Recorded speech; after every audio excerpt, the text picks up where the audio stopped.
तीन लोक में चार हैं, मंगल शरण श्रेष्ठ, अरहत सिद्ध वसादु गण, धर्म जैन जग ज्येष्ठ। तीर्थंकर जिन देव की, जिन वाणी को ध्याय, सार्वधर्म संक्षेप से, कहूँ चित्त हुलसाए। इस मंगलाचरण को स्मरण करते हुए नई छेड़ाला की द्वितीय ढाल के 12वें नंबर के छंद को केवल प्रथम लाइन को पढ़ने की कोशिश करते हैं। अंजन सम भव्य निशंक होय,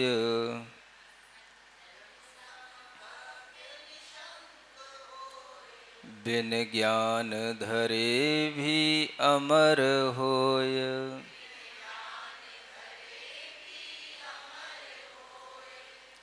इसी एक पंक्ति पर विचार किया जाता है। सम्यक दर्शन की जब प्राप्ति होती है तो आचार्य कहते हैं कि आत्मा में 8 गुणों की अभिव्यक्ति होती है। उस आत्मा में 8 गुण प्रकट होते हैं और उन गुणों में सबसे पहला गुण निशंकित अंग कहलाता है। सम्यक दर्शन को प्राप्त कर लेना ही मानो धर्म को प्राप्त कर लेना है। जब आप कभी कभी ये विचार करते हो कि हमें धर्म की प्राप्ति कैसे हो, तो आप इतना ही सोच लेना कि धर्म की प्राप्ति का मतलब है सम्यक दर्शन की प्राप्ति होना, और सम्यक दर्शन की प्राप्ति होने का मतलब है निशंकित आदि 8 गुणों को प्राप्त कर लेना। आज हम उसी निशंकित गुण की थोड़ी सी व्याख्या इस भाव से करते हैं कि हम लोगों के अंदर भी ऐसा ही निशंक भाव पैदा हो। निशंक का होता है मतलब निसंदेह। क्या बोलते हैं? जब भी आप किसी से कोई भी बात कहते हैं, किसी भी तरह का कोई एग्रीमेंट करते हैं, तो आप ये शब्द बोलते हैं, निस्संदेह मैं ये बात कह रहा हूँ, आप मेरी बात सुनिए। निस्संदेह का मतलब होता है कि आप उस बात पर दृढ़ हैं जो बात आपसे कही जा रही है। इसी तरह से धार्मिक होने का मतलब है कि जब आपके अंदर ये दृढ़ता आ जाती है कि आप वीतराग भगवान की आराधना करें, जिनवाणी का श्रवण करें और निर्ग्रंथ गुरुओं की उपासना करें, तो इस बात में भी आपको निस्संदेह होना पड़ता है। क्या होना पड़ता है? निस्संदेह, संदेह नहीं करना। फिर इसमें किसी भी तरह का कोई भी मन में हल्का सा भी डाउट नहीं रह जाना। मन के अंदर हल्का सा भी कहीं कमजोरी नहीं रह जाना। समझने के लिए आचार्यों ने,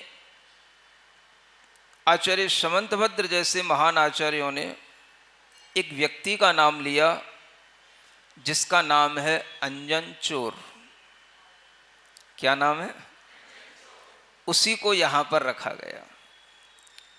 अंजन सम भव्य निशंक होय, बिन ज्ञान धरे भी अमर होए।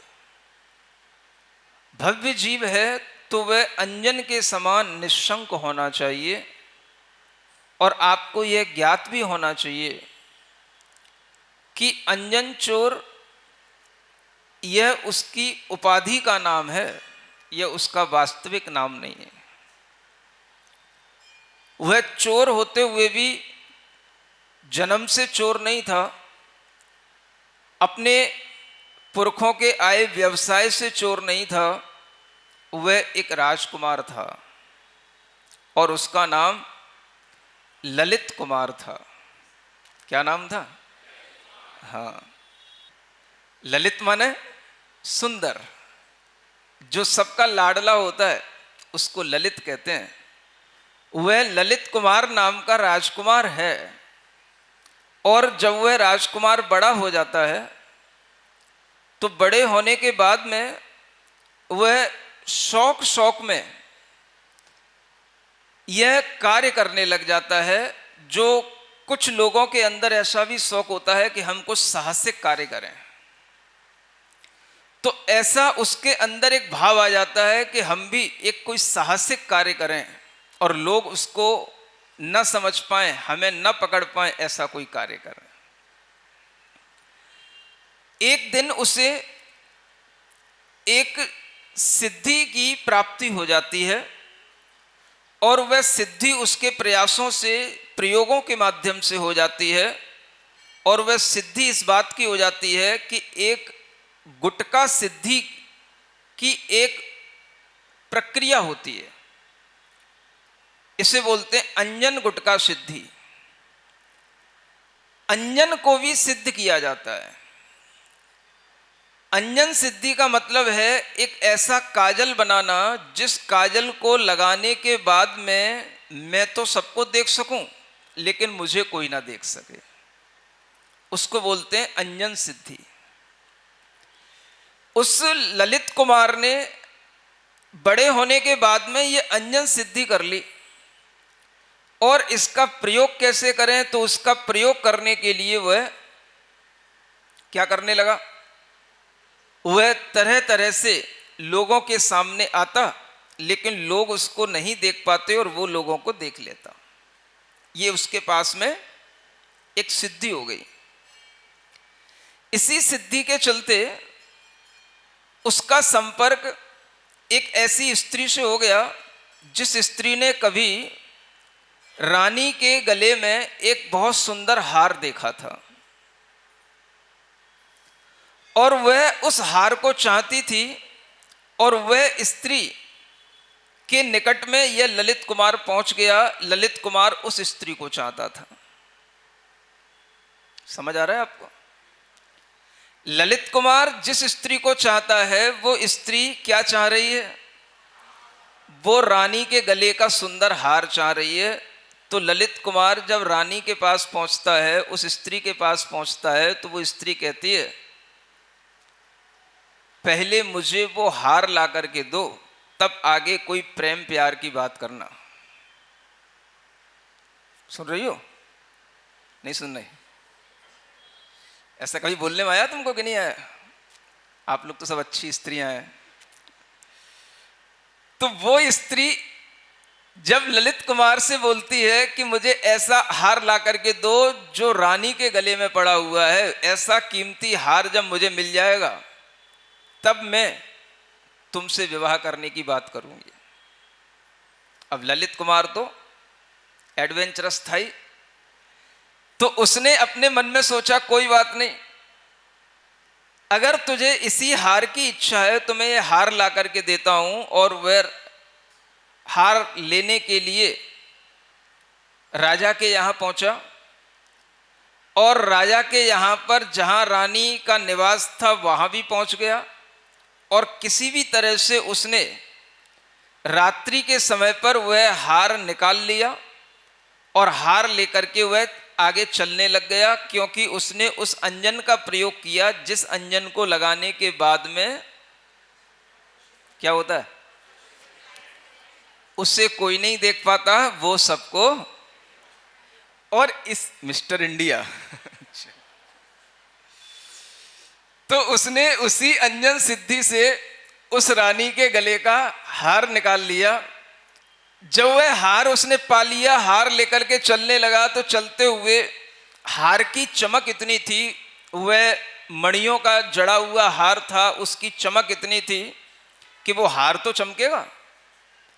तो वह जो हार था जिसके हाथ में है वो लेकर के जा रहा है, वो तो रात्रि में चमक रहा है, लेकिन जो लेकर के जा रहा है वो दिखाई नहीं दे रहा। सिपाही जब ये बात सुने कि रानी के गले का हार किसी ने निकाल लिया, चुरा लिया, तो सिपाही इधर उधर दौड़े, पीछे पड़े और उन्होंने देखा कि हार की चमक तो जाती हुई दिखाई दे रही है, आदमी जाता हुआ दिखाई नहीं दे रहा है। सुन रहे हो? तो सब सिपाही उसके पीछे पड़े और वो अंजन, जिससे अंजन यानी काजल की, अंजन की सिद्धि है, इसलिए उसका नाम क्या है? अंजन चोर है। अब वह चलता चला जा रहा है, दौड़ता जा रहा है और अपना पीछा छुड़ाने के लिए आगे भागा और जाते जाते, भागते भागते लंबा निकलने के बाद में उसे जब ये लगा कि अब जो है सिपाही आदि मेरे पीछे नहीं है, तो वह एक किसी झुरमुट में बैठ कर के छिप गया और छिपने के बाद में उसने वहां पर बैठ कर के कुछ देखा। रात्रि हो चुकी थी और रात्रि में बैठ कर के वह देख रहा है एक व्यक्ति है जो बहुत बड़े पेड़ पर एक बहुत बड़ा एक छींका बांध करके बार बार उस पर बैठ जाता है और फिर बार बार उस पर से बैठ करके नीचे उतर करके आता है और फिर नीचे से ऊपर जाकर के बार बार उसके ऊपर फिर बैठ जाता है। छींका समझते हो? पेड़ के ऊपर, पेड़ के चारों ओर एक ऐसा जाल सा बना लेना जिस पर वह बैठ सके, और बैठने के बाद में वह क्या करता है, उसके हाथ में एक तलवार है और वह नीचे उसने बहुत सारी तलवारें ऊपर को मुख करके लगा रखी हैं। वह उस छींके में बैठ जाता है, तलवार हाथ में लिए रहता है और नीचे देखता है, फिर उसका मन नहीं होता है, फिर उस छींके से बाहर आ जाता है, फिर नीचे उतर करके आ जाता है, फिर आकर के फिर ऊपर चढ़ जाता है। ऐसे करते जब 2-4 बार हो गया तो वह अंजन वहां खड़ा खड़ा देख रहा था, ये क्या कर रहा है। सुन रहे हो? अंजन वह चोर ही कहा जाएगा अभी, जिसने रानी के गले का हार चुरा लिया। और वह अंजन चोर वहां जब उस व्यक्ति के पास पहुंचा तो उसने कहा, भाई तुम कौन हो? तो उसने कहा, मेरा नाम सोमदत्त है। क्या है? क्या कर रहे हो? मैं यहां पर एक सिद्धि करने आया हूं। कैसे सिद्धि होती है, क्या उसकी विधि होती है, और ये सिद्धि किसको प्राप्त हुई, कैसे तुम किसी के विश्वास से इस तरह की सिद्धि कर सकते हो, ये सब प्रश्न जब अंजन चोर ने उससे पूछे तो उस सोमदत्त ने उसका वर्णन करना शुरू किया। सुन रहे हो ना आप लोग? अब वो कहता है, मैं आपको एक छोटी सी बात बढ़ाते हुए, आगे इस कहानी को आगे बढ़ाते हुए मैं आपको कुछ बताना चाहता हूं। हम तो एक तरह से अपने सेठ जी के नौकर हैं। मेरे सेठ जी का नाम जिनदत्त सेठ है। मैं तो उनकी सेवा करने वाला सेवक हूं, और उन जिनदत्त सेठ के बारे में मैं आपको बता रहा हूं, जिसकी प्रेरणा से मुझे यहां पर यह सिद्धि करने का मन बना। एक बार 2 देव परीक्षा करने के लिए निकले, जिनके नाम थे अमित प्रभ और विद्युत प्रभ। क्या नाम थे? उनमें से एक देव सम्यक दृष्टि था, जो जिन धर्म, जिन गुरु आदि को मानने वाला था, जिसका नाम अमित प्रभ था, और दूसरा देव विद्युत प्रभ था, जिसका जिन धर्म पर विश्वास नहीं था, लेकिन देव आपस में मित्र थे। जब वो देव मित्र हैं तो देव भी अपनी मित्रता को बनाए रखने के लिए आपस में चर्चा करते हैं, और वह अमित प्रभ कहता है विद्युत प्रभ से कि आप व्यर्थ के ढकोसलों में पढ़ करके, व्यर्थ के चमत्कारों में पढ़ करके, व्यर्थ की बातों में पढ़ करके अपने अंदर के मिथ्यात्व को क्यों बढ़ा रहे हो? तो विद्युत प्रभ कहता है ये व्यर्थ क्यों है? तो अमित प्रभ कहता है चलो आज अपन थोड़ा सा परीक्षा करने के लिए चलते हैं, बाहर निकलते हैं। तो वो दोनों देव निकले अपने अपने स्वर्गों से बाहर, दोनों में मित्रता है। और निकलने के बाद में उन्होंने एक ऐसे साधु को देखा जो तपस्या कर रहा था, बहुत बड़ी बड़ी जिसकी जटाएं थीं, धुनी रमा रखी थी, चारों तरफ अग्नि लगी हुई थी, और वह उस साधु के पास में दोनों देव जाकर के पहुंच जाते हैं। सुन रहे हो? बगल में एक झोपड़ी थी, कुटी बनी हुई थी। उस साधु के पास पहुंचने के बाद में उन देवों ने देखा कि इसके आसपास और कोई लोग नहीं है, माने इसका अभी शायद विवाह नहीं हुआ। तो उन देवों ने उस साधु से कहा ये क्या कर रहे हो? तप कर रहा हूं। ये कैसा तप कर रहे हो?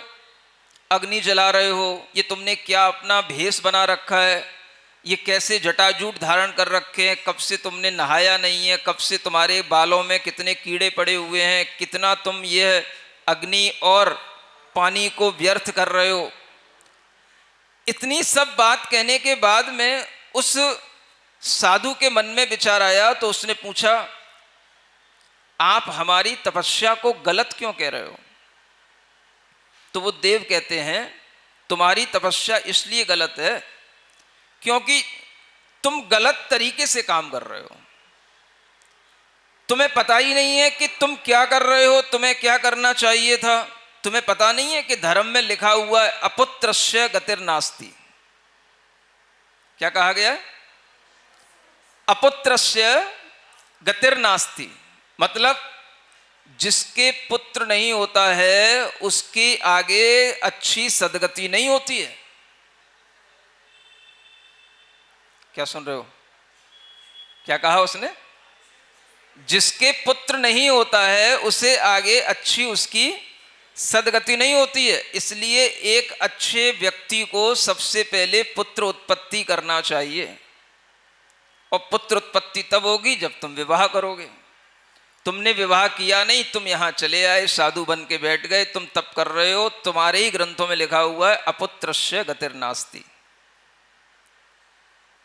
तो उस साधु को ये बात जम गई कि मैं गलती कर रहा हूं। तो उसने सारा अपना वो धुनी उनी छोड़ी, आगी वागी छोड़ी, और सारा अपना वो सब आडंबर छोड़ा, और सब अपनी दाढ़ी वाड़ी सब वहीं पर जो वो बना रखी थी, उसने ये सोच करके कि बस अब हम ये सब भेष उतार करके सबसे पहले क्या करेंगे, हाँ मिस्टर इंडिया बन करके सबसे पहले अब हम एक शादी करेंगे, क्योंकि बिना शादी के पुत्र नहीं होगा और पुत्र के बिना सदगति नहीं होगी, ये शास्त्रों में लिखा है। इसलिए पहले क्या करना, पुत्र प्राप्ति करना। तो वो चला गया विवाह करने के लिए। तब अमित प्रभ ने विद्युत प्रभ से कहा, देख रहे हो अपनी एक छोटी सी बात पर ये साधुता छोड़ करके चला गया। चलो कोई बात नहीं, ये भी एक साधु है, चलो अपन आगे और चलते हैं, ढूंढते हैं कोई जंगल में और कोई अच्छे साधु मिलेंगे तो अपन उनकी भी परीक्षा करते हैं।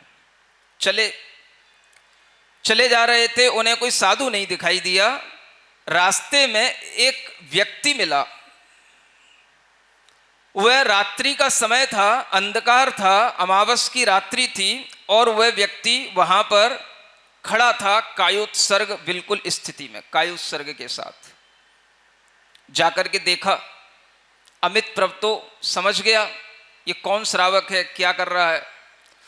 तो उसने विद्युत प्रभ से कहा कि देखो, तुम किसी साधु की परीक्षा लेने की तो बात चलो दूर रखो, वो तो बहुत बड़ी बात है, हम इस श्रावक की परीक्षा कर लेते हैं। ये एक श्रावक है, और ये श्रावक आज रात्रि में यहां पर शमशान में कायोत्सर्ग से पंच परमेष्ठी का ध्यान करने में लीन है। चलो इसकी परीक्षा कर लेते हैं। तो जब वहां पहुंचे तो वो तो बिल्कुल मौन पूर्वक श्रावक खड़ा हुआ था, और उस समय पर उस श्रावक ने किसी की ओर नहीं देखा, वो अपने पंच परमेष्ठी का ध्यान कर रहा है, उन्हीं का जाप कर रहा है। सुन रहे हो? किसका? पंच परमेष्ठी का मतलब क्या? नमो अरिहंताड़म नमो सिद्धाड़म। समझ आ रहा है? 3 लोक में 4 हैं, मंगल शरण व श्रेष्ठ। कौन है? अरहत सिद्ध साधुगण, धर्म जैन जग ज्येष्ठ। बस वह इन्हीं 4 की शरण में है और इन्हीं का ध्यान कर रहा है, पंच परमेष्ठी का जाप कर रहा है, और वह खड़ा हुआ केवल मौन पूर्वक अपनी पूरी दृढ़ता के साथ में स्थित है। अब वहां पर ये दोनों देव पहुंच गए।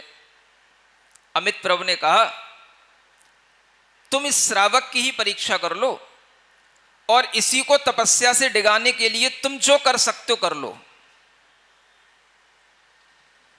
तो उस समय पर विद्युत प्रभ देव ने प्रयास किए, तरह तरह से उसके सामने अच्छी अच्छी देवियों का रूप धारण करके वहां पर देवियां प्रस्तुत करी, अच्छे अच्छे गीत सुनाए, देवियों के नृत्य चारों ओर दिखाए, और उस देव ने कहा कि तुम इन देवियों को, इन स्त्रियों को अपने पास में रख लो, हम तुम्हारे ऊपर प्रसन्न हैं। तुम अपने लिए अगर इतना सा भी विचार कर लोगे कि आज हमारी तपस्या से हमें ये सुख की सामग्री मिली है, तो आप धन्य धन्य हो जाओगे।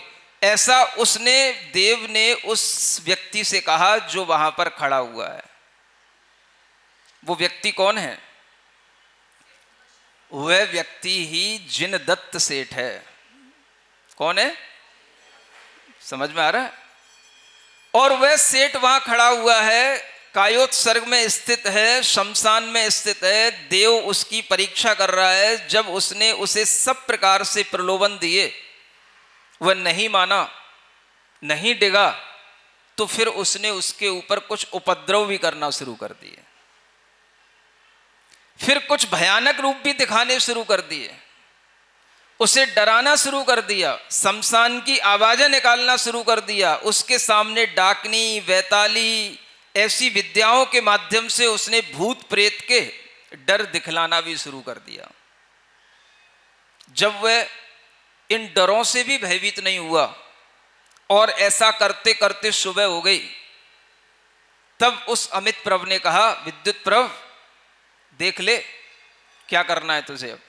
अब टाइम हो गया है, रात्रि में बहुत उपद्रव कर लिया, अब आगे बढ़ना हो तो आगे बढ़ ले, और अगर तुझे समझ में आ रहा हो तो इसी श्रावक के चरणों में अपना सिर झुका ले। ये श्रावक भी तुझसे ज्यादा धर्मात्मा है। सुन रहे हो? जब वह विद्युत प्रभ देव उस श्रावक के चरणों में अपना सिर झुका लिया, सुबह हो गई, तब उस जिनदत्त सेठ ने अपने कायोत्सर्ग को छोड़ा और उसकी ओर देखा। तब उस जिनदत्त सेठ ने कहा, देव तुम मेरी परीक्षा ले रहे थे क्या? तो विद्युत प्रभ कहता है, हां मैं तुम्हारी परीक्षा ले रहा था। तो जिनदत्त सेठ ने उस देव से कहा, जिसके अंदर पंच परमेष्ठी का श्रद्धान होता है, उसे कभी भी सांसारिक भौतिक वस्तुओं का इतना कोई प्रलोभन नहीं होता कि उसे आप पंच परमेष्ठी के श्रद्धान से डिगा सको। आप लोग तो इतने कमजोर हो कि देवता के चरणों में अपना माथा घिसते हो, और जैन धर्म अगर आपको समझ में आ जाएगा तो आपको ये समझ में आ जाएगा कि हमारे अंदर इतनी ताकत है कि देवता हमारे चरणों में माथा घिसेगा। सुन रहे हो? और वो जिनदत्त सेठ है जो तरह तरह के प्रलोभनों को सुनकर के भी, देखकर के भी, आसपास उसके चारों तरफ सब प्रकार के वैभव उसके सामने स्थित होकर के भी उसने किसी वैभव को नहीं स्वीकारा, और वह रट लगाए रखा, नमो अरिहंताड़म नमो सिद्धाड़म। ओम ह्रीम हरम श्री पार्श्वनाथ जिनेन्द्राय नमो नमः। किसकी जाप कर रहा था वो? किसकी? बोल तो लो। ओम ह्रीम हरम पार्श्वनाथ जिनेन्द्राय नमो नमः। और तुम लोग किसकी जाप करने आते हो? जब तक आपकी बुद्धि में धर्म प्रवेश नहीं करेगा तब तक आपके लिए यह कभी समझ नहीं आएगा कि हमें किसकी आराधना करनी चाहिए और हमें किसकी आराधना से क्या लाभ मिलने वाला है। एक सेठ देव को समझा रहा है। जिनदत्त सेठ ने उस देव को समझाया, विद्युत प्रभ देव को, कि हे देव तू मेरी बात सुन, इस संसार में अगर तुझे मुक्ति चाहिए, संसार के दुखों से अगर तू बचना चाहता है, और ये तेरी देव पर्याय भी तेरे उम्र पूरी होने पर छूट जाएगी, अगर तूने सम्यक दर्शन धारण नहीं किया तो तू त्रियंश योनि में चला जाएगा, अनेक प्रकार की 84 लाख योनियों में भटक जाएगा। इसलिए सम्यक्त को धारण कर, तीर्थंकर भगवान की उपासना कर। तू देव है लेकिन तुझसे भी बड़े तीर्थंकर भगवान हैं, उनको तू अपनी श्रद्धा का विषय बना। उन्हीं को अरिहंत कहते हैं, उन्हीं को सिद्ध कहते हैं। एक सेठ की बात देव ने सुनी।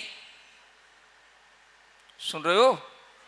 एक सेठ देव को समझा सकता है, एक श्रावक देव को समझा सकता है। एक श्रावक अगर सम्यक दृष्टि हो तो मिथ्या दृष्टि देव को भी सम्यक दृष्टि बना सकता है, और अगर श्रावक के अंदर अज्ञान है तो वह एक देव की सेवा करते करते भी अज्ञानी जिंदगी भर बना रह सकता है, जिंदगी भर मिथ्या दृष्टि बना रह सकता है। जिनके अंदर प्रलोभन होते हैं, लोभ होते हैं, लालच होते हैं, आकांक्षाएं होती हैं, वह व्यक्ति धर्म के मंदिर में आकर के अगर भगवान के दर्शन भी कर लेते हैं तो भी वह सम्यक दृष्टि नहीं कहलाते हैं। क्योंकि आप भगवान के प्रति श्रद्धा उनके निर्ग्रंथ और निष्परिग्रह रूप पर रखे ही नहीं। आपने उन भगवान को श्रद्धा से इस रूप में देखा ही नहीं कि हे भगवान आप निष्परिग्रही हैं, निर्ग्रंथ हैं, भीतर से भी और बाहर से भी आप केवल ज्ञान से सुशोभित हैं, आपके अंदर सर्वज्ञत्व है। हे भगवान मैंने आपको कभी भी इस रूप में नहीं देखा, इसीलिए मैं अनेक देवी देवताओं को मान मान करके भटकता रहा। जिन मंदिर में तो आया लेकिन हमने जिन भगवान को नहीं देखा, जिन देवों को अनेक रूपों में हम देखते रहे और उनके पीछे माथा घसीटते रहे।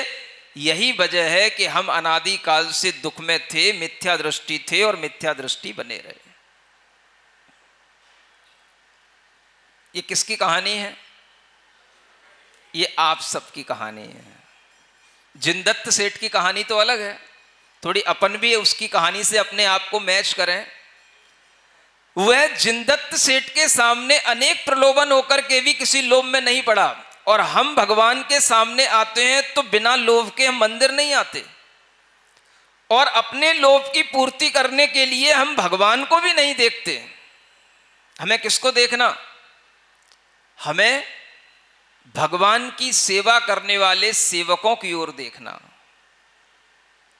क्योंकि हमारे लोभ की पूर्ति वो सेवक करेंगे, हमें भगवान की सेवा से कुछ मिलेगा ऐसा विश्वास ही नहीं है। सुन रहे हो? किसी को विश्वास है कि भगवान की सेवा से कुछ मिलता है, भगवान की श्रद्धा से कुछ मिलता है? उस जिनदत्त सेठ ने इतना सारा वैभव छोड़ दिया, क्या मिला उसको? मैं बताता हूं क्या मिला उसको। जब वह देव उसकी बात को सुनकर के उस पर प्रसन्न हो गए तो सबसे बड़ी चीज उस विद्युत प्रभ देव ने यह संकल्प कर लिया, आज के बाद मैं पंच परमेष्ठी की आराधना करूंगा और मिथ्या देव शास्त्र गुरु का मैं कभी भी आलंबन नहीं लूंगा। ऐसा उसने उस सेठ के सामने संकल्प कर लिया।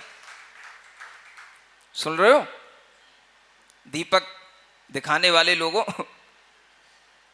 आरती करने वाले लोगों, धूप चढ़ाने वाले लोगों, किसकी पूजा कर रहे हो?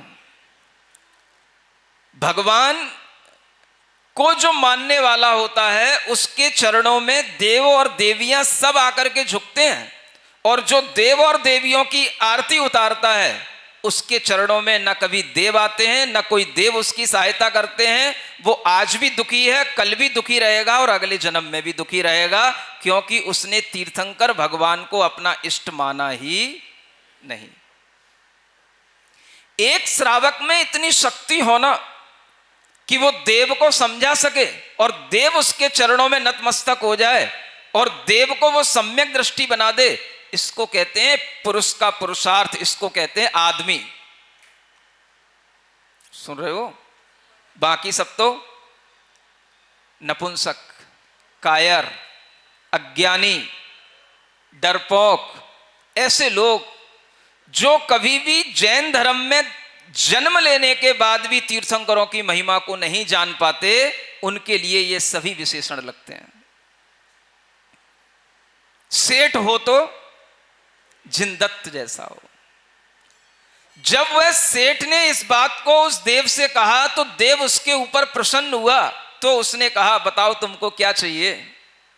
बोले मुझे कुछ नहीं चाहिए, मैं सेठ हूं, मुझे कुछ नहीं चाहिए, मेरे पास सब है, मेरे घर है, परिवार है, मेरा अपना व्यापार है, मेरे पास सोना चांदी सब कुछ है, मुझे कुछ नहीं चाहिए, और नहीं भी हो तो भी नहीं चाहिए, क्योंकि मेरे पास में पंच परमेष्ठी की सबसे बड़ी संपदा है जो मुझे जन्म जन्म तक सुखी रखेगी। ये मेरा विश्वास है, ये मैं निस्संक हूं इस बात को लेकर के, मुझे कोई डाउट नहीं है इस बात को लेकर के।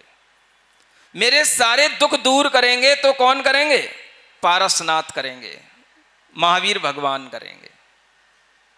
मुझे इस बात को लेकर के तनिक भी संदेह नहीं है, इसलिए मैं निश्शंक हूं, मुझे कुछ नहीं चाहिए।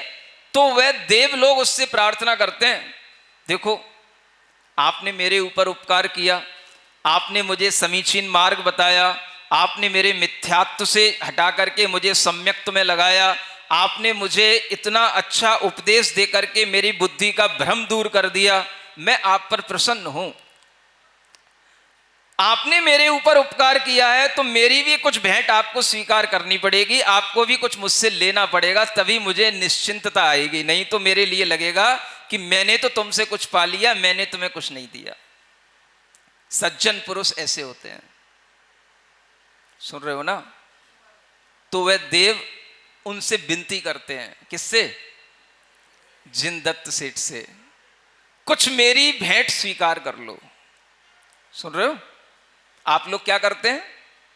देवों के चरणों में, देवियों के चरणों में माथा घिसते हैं कि तुम कुछ मेरी भेंट स्वीकार कर लो और कुछ मुझे बदले में कुछ बड़ा दे दो, छोटा सा ले लो एक नारियल और बड़ा सा हमको कुछ लॉटरी खोल दो मेरी। सुन रहे हो? और इधर क्या हो रहा है? इधर देव उस सेठ के चरणों में विनती कर रहा है, आपने मेरी आंखें खोल दी, आपने मुझे धर्म सिखा दिया, आपने अपनी दृढ़ता से मेरे अंदर का भ्रम दूर कर दिया, मैं आप पर प्रसन्न हूं, कुछ ले लो।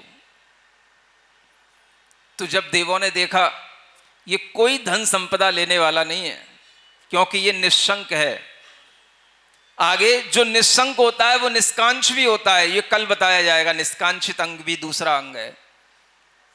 तो ये निस्संक भी है, निष्कांक्ष भी है, इसे कुछ नहीं लेने का भाव है, लेकिन फिर भी हमें कुछ देना तो है। तो पता है वो क्या देते हैं? वह उस जिनदत्त सेठ से कहते हैं, मैं तुम्हें ये 2 विद्याएं दे रहा हूं, ये विद्याओं का प्रयोग तुम अपने धर्म को बढ़ाने के लिए करना। धर्म को बढ़ाने के लिए विद्याओं का प्रयोग? हां, इस विद्या के सहारे तुम सुमेरु पर्वत पर बने हुए अकृत्रिम जिनालय की वंदना करने जा सकते हो और वहां पर 500-500 धनुष ऊंचाई वाले बड़े बड़े जिनबिंबों के दर्शन करके तुम अपने सम्यक दर्शन को बढ़ा सकते हो। ये विद्याएं इसलिए काम आएंगी तुम्हारी। तब जिनदत्त सेठ को लगा ये तो बहुत अच्छी बात है, आज मेरी चतुर्दशी की आराधना से, आज मेरे पंच परमेष्ठी की आराधना से मुझे इतना मिल गया कि मैं केवल जिन बिंबों की आराधना करते हुए अपने कृत्रिम जनालयों की आराधना करता था, अब मुझे अकृत्रिम जनालयों की आराधना करने को मिलेगा। तो उस जिनदत्त सेठ ने वो 2 विद्याएं उनसे ले ली, बोली ये चलेगा। सुन रहे हो? उन विद्याओं के सहारे न केवल सुमेरु पर्वत, किंतु जितने भी 2.5 द्वीप में अकृत्रिम जिनालय हैं, कुलाचल पर्वतों के जिनालय हैं, मानसोत्तर पर्वत तक के जिनालय हैं, उन सब जिनालयों की तुम आराधना करने जा सकते हो। जब तुम्हारा मन आए तब सुमेरु पर्वत पर चले जाना, जब तुम्हारा मन आए तब कुलाचल पर्वतों पर चले जाना, जब तुम्हारा मन आए विजयार्थ पर्वत की श्रेणियों में चले जाना, जब तुम्हारा मन आए धातकीखंड द्वीप में चले जाना, वहां पर भी 2 मेरु बने हुए हैं, और जब तुम्हारा मन आए तो पुष्करार द्वीप में भी चले जाना, वहां पर भी 2 मेरुओं पर चारों दिशाओं में, चारों वनों में जिनालय बने हुए हैं। और तुम्हें जितने भी जिनालयों की वंदना करना हो 2.5 द्वीप के अंदर तुम घूमने के लिए स्वतंत्र हो, मैं तुम्हें परमिट दे रहा हूं। सुनते हो? ये मिली भेंट किसको? किसकी आराधना से? ऐसा होता है, पंच परमेष्ठी की आराधना से इतना बड़ा लाइसेंस मिलता है कि अगर वह आराधना छोड़ देते तो क्या मिलता? आप अपनी गाड़ियों से तो घूम सकते, लेकिन इतना बड़ा लाइसेंस नहीं मिल सकता कि आप दुनिया में कहीं पर भी इन विद्याओं के माध्यम से विमानों में घूम सको। ये किसने दिया?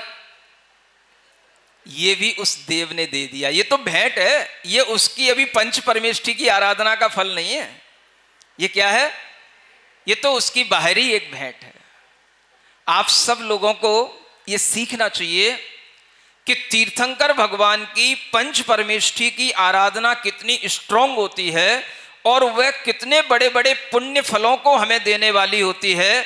हम अगर उन तीर्थंकरों के जो सेवक हैं, किंकर हैं, उनकी अगर हम सेवा करते हैं और उनके चरणों में अगर हम अपना सिर टेकते हैं तो ये तीर्थंकर की सबसे बड़ी अवमानना कहलाती है।